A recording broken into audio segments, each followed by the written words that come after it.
Myth. Sorry to pester you, but what is a myth? Huh? A dragon! Sir Henry will save you. Whoa! In general, myths are sacred stories from cultures past. They may explain the origin of the universe and of life, or they may explain a natural phenomenon like rain or bellyaches. Myths also concern the powers that control the human world, like gods and goddesses, and the relationship between those powers and human beings. People often rely on myths to provide explanation for the unexplainable, from natural events like thunder and lightning, to the big question of what happens to us when we die. Hi, welcome to Hades, land of the dead. Reservation?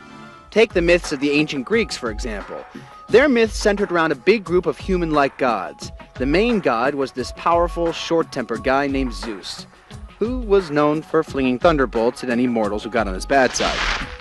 Their myths explain why the world is the way it is.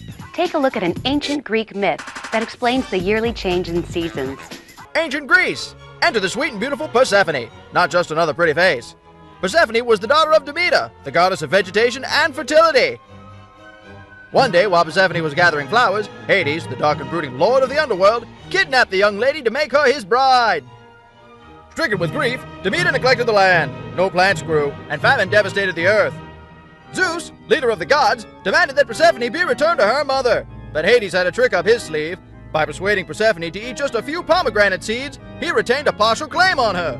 Persephone would have to return to the underworld 6 months each year. So each year, when Persephone is with her mother, flowers bloom, and the earth bears abundant fruit and grain. But when she returns to Hades, her mother's mourning brings on desolation and the death of vegetation. And that, friends, is why the seasons change. Now, obviously, this explanation is a complete poppycock. As we know, the 4 seasons are caused by changes in the angle of sunlight as it strikes the earth. The ancient Greek myth of Persephone is a non-scientific attempt to explain the world around us. It has obvious religious overtones in the form of gods and goddesses and draws upon powerful natural images like death, motherhood, and fertility. Fantasy literature borrows heavily from the traditions of myth. The stories are pretty much guaranteed to include gods, magic, and lots of natural imagery. J.R.R. Tolkien even went so far as to manufacture an elaborate, yet completely fictitious system of myths and legends to go along with The Lord of the Rings.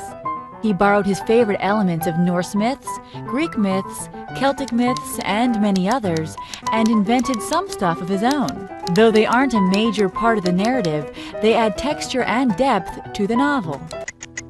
Now that we've got a grasp on magic and myth, let's check out the third M, medievalism.